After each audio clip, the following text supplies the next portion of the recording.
good day. Welcome back to Budgeting My Way to Dr. A.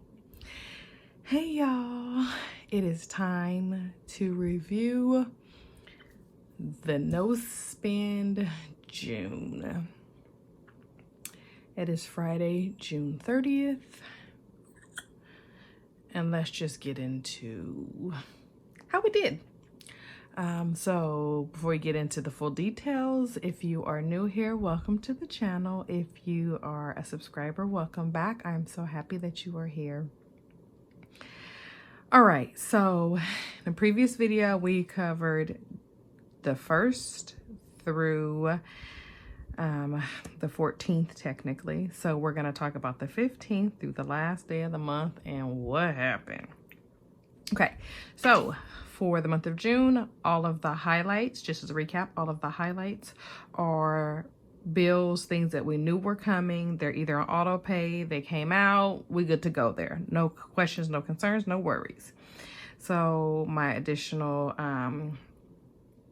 Roth $100 came out, Spectrum bill, my Apple, Google, I just bundle all those and say they're about $25. All that came out like normal. Car insurance was normal, life insurance, Hulu, American Express, I think we had initially planned, it might have been the 500, or maybe it was closer to like 4 something, but we paid 500 because we want to pay that bill down. Sam's, the minimum is like $26 or something. We paid $100 even. Just like to, you'll notice that I like to do even numbers. So 100, 200, 150. Those are the increments that I like to do. So we knocked out $100 to Sam's Club. So let's get into this red, because I mean, that's really why we're here. The focus for June was to have a no spend month. So anything that was not planned or budgeted is documented in red.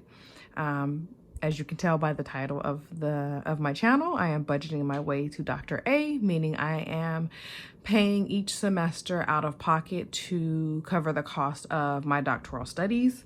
And so my current balance as of today, the 30th for this semester, I'm looking over in the corner here, is $6,800 is what I have left to pay. So whenever there's extra money and I've paid everything and I've kind of mapped it out, besides the standard payment that I know is going to come out, I try to send a little bit more. My goal is the last month that the payment plan should be paid, I would like to be done by the start of that month. So I'm a little off track at 6,800, but we're gonna get there. So we started the month at 8,000. So, and that's not including the auto payments that are set through the payment plan. So that's where we are. So, so we sent $600 on the 19th. Then all of these bills came out, and then you'll notice here, myself, I utilize self-lender. That's been something that I always do. I've done it probably like 3 or 4 years in a row.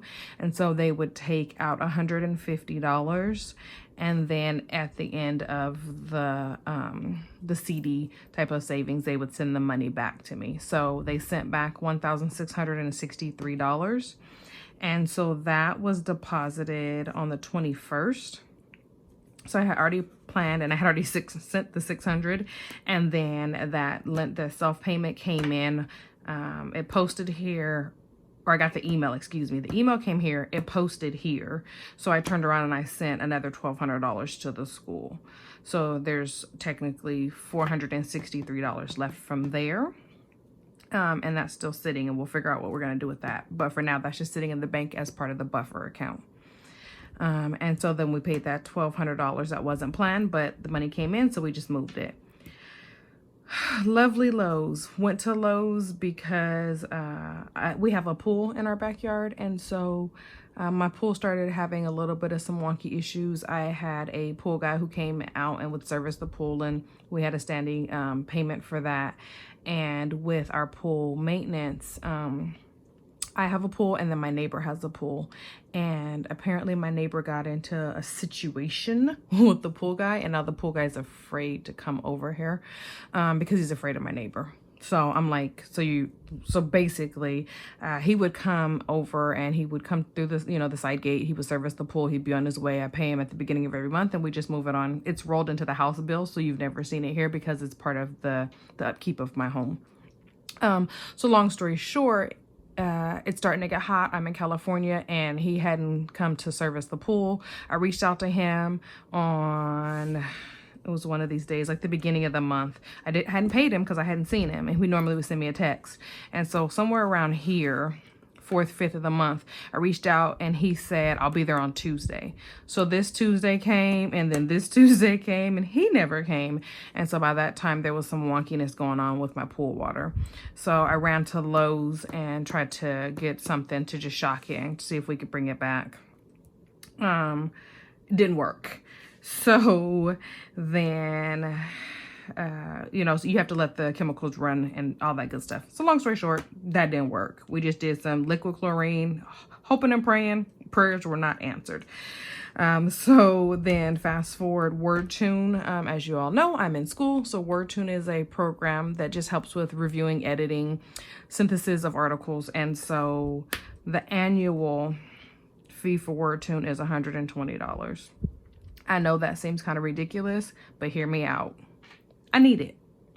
I am in the midst of writing a dissertation, and there's not a lot of wiggle room, and this is going to help fine tune some of the editing process, because ultimately in the end I may have to hire a editor to just help me with refining it. And so if I can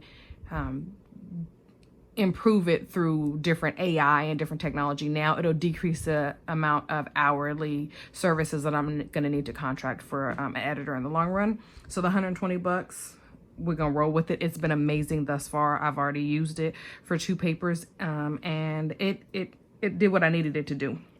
So the $120 was not planned, but baby, it was worth it. Okay. Amazon, I completely spazzed, and on July 2nd is my goddaughter's sweet 16 birthday. And I was just thinking, oh, I have a sweet 16 birthday. It'll be July 2nd, so I can use July money to buy her birthday gift. No big deal. I did not think about the details, and this is her big sweet 16. She has a beautiful dress. She chose not to do a quinceañera last year because she wanted to do a sweet 16 because she felt like she wanted to incorporate both of her heritages. So with that, I got a lovely message on Sunday night that said, so your god baby wants you to make sure that you're dressed within the family color. So I was then directed to find myself a soft baby pink or a light purple or a lilac or lavender dress. I don't own either of those colors. I'm not a pink girl. I'm not a purple girl. I wear black probably 75 to 80% of the time. Black is my absolute favorite color. You're going to find me in a black shirt most of the time. If I'm not in black, then I'm in white or tan. I'm very monochromatic in the way that I dress. And so this girl said, Auntie, you need a pink or a purple dress. So Amazon to the rescue. So if I actually won't be in this video, but in my video after the birthday party, I will insert a picture of me in the dress, because I did find a beautiful purple dress that I'm excited to wear. So the dress was $45. Then told y'all the pool was not pooling, so had to do some more testing on the water. And so $146 later, we have the pool and the pump running for 24 hours and trying to get everything back to where it needs to be. But we had to purchase the chemicals here, and then I did not get them actually until here. And so they had to be delivered because there was a couple things, and there's a process. So I had to do step 1 through 5. And so I couldn't start the process until all 5 steps were here. So I got them here. So now it's doing its 24-hour cycle, and hopefully we will be able to put my body in some water by the lovely 4th of July holiday. So $146 and lots of prayers, lots of prayers. All right. And then on Thursday, I spent a lot. There's a lot of red going on down here, and they're big numbers. So it's okay though. We were able to make it work. So on Thursday, the 29th, I had to put $42 in gas in my daughter's car. And a lot of you have heard me say often, she never asks for gas money. She commutes, she handles her money very well. But my car had a recall on it. So I dropped my car off in the morning, and the dealership said that initially when they called me for the recall, they said that they would need my car for about 3 or 4 hours. When I dropped it, or attempted to drop it off, the gentleman actually said there were 2 other recalls on my vehicle, and so they would actually need to keep it for 3 to 4 days to run some tests. And if the test came back with the findings that he believes that it will show, and then I will have to leave the car there a little bit longer because they're going to have to completely replace the engine. And so I said, well, self, we're not going to rent a car because the weekend is coming. It's going to be the 4th of July. So I don't have to go to work. You know, I work from home 90% of the time anyways. I'm not required to go physically into a building. So I said, I'm just going to stay home. I'll gas up her car and I will utilize that. And that'll be the car that we share for the next couple of days. And just because things just magically work out the way that they do, this turned into a whole story time. And the way that they just happen the way that they do, you'll also notice that there's an urgent care visit for $25 because Beauty Queen, my lovely child, decided on this weekend here, the 16th, 17th, and the 18th, leading up to Juneteenth, she was going to go and take her little self down to San Diego and party and have a grand old time, like, you know, Claire Huxtable said. She wanted to be out there doing her thing, and she came back and she's been sick ever since. So Sunday she started feeling sick all that week. This week she has been in the bed with all of the cooties that she could possibly have. Finally told her that was enough, and we went to the urgent care. And so she has like another 5 days of bed rest, so she can't drive her car anyway. So it was perfect timing for me to borrow it. And so I put gas in her car, and now we're gonna wait and see what the recalls, because apparently there's 4 of them on my vehicle, but I'm not complaining. It's a 2013 Kia Optima. I absolutely love my car. I said I was not buying a new car until next year. I think it might have been the last video, or maybe the one right before that. The last 1 or 2 videos that I posted, I actually mentioned that my car was just, you know, acting up a little bit, and I may have be forced to replace her a little sooner than I'd like. But I'm one of those people, I don't like car payments, so I ride a car until I absolutely cannot anymore, and then I purchase something and try to snowball and pay it off as quickly as possible. But my car, I call her Black Cherry. She has been with me since 2013, and we haven't had a lot of issues. And so when things started coming to pass, it made sense that there was some recalls. And so if they replace the whole engine, it's like a brand new car. So I'm not going to complain. I'm just going to let the people who work on cars do what they do and get back to me. So now we're going to do the gruesome math of totaling up how much we spent that was outside of budget. I'm going to do this sheet and that sheet just to make it easier. So we've got $78 for supplements, $25 for Experian, I forgot about, $15, $600, $120, $45, $146, $72, $300, $10, $15.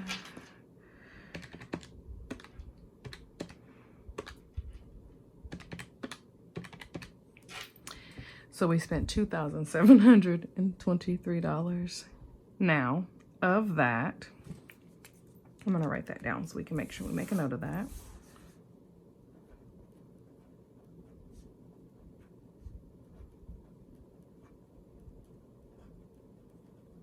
Okay, so that was unbudgeted, right?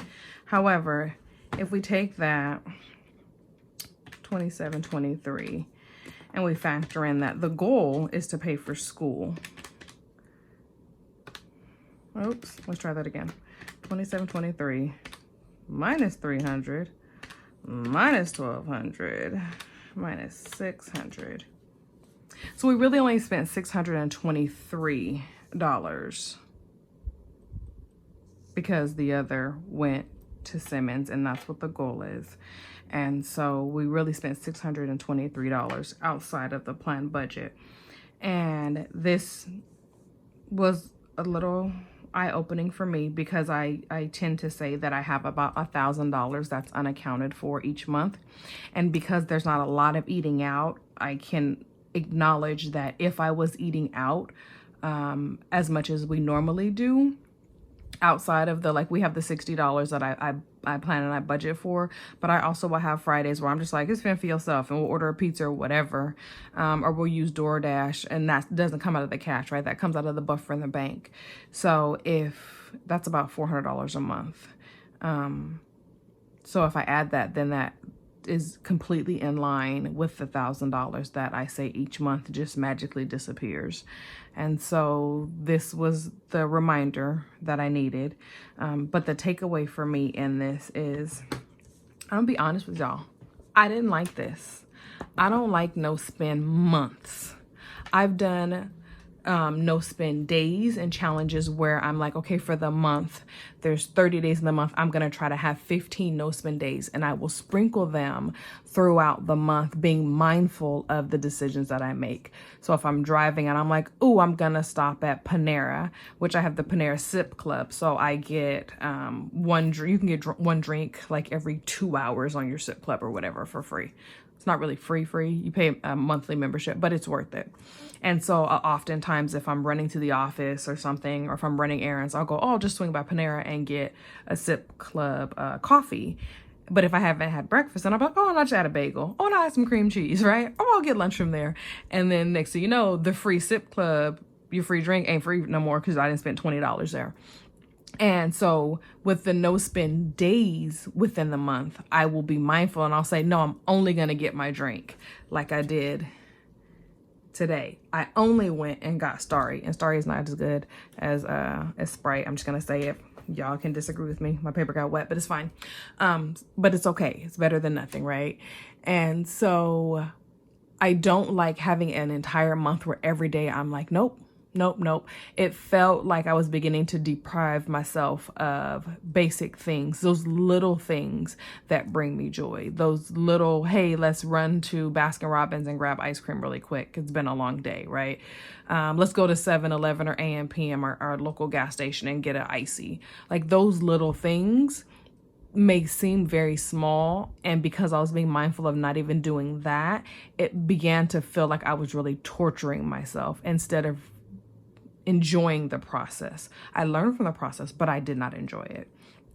So I say all that to say I won't be doing another no spend month for a while. I may try it again at a different time of the year. But for now, I will sprinkle no spend days in my budgeting each month. Or I may say, hey, you know, the third week of this month, I'm going to shoot for a no spend week, but an entire month is just way too much for me.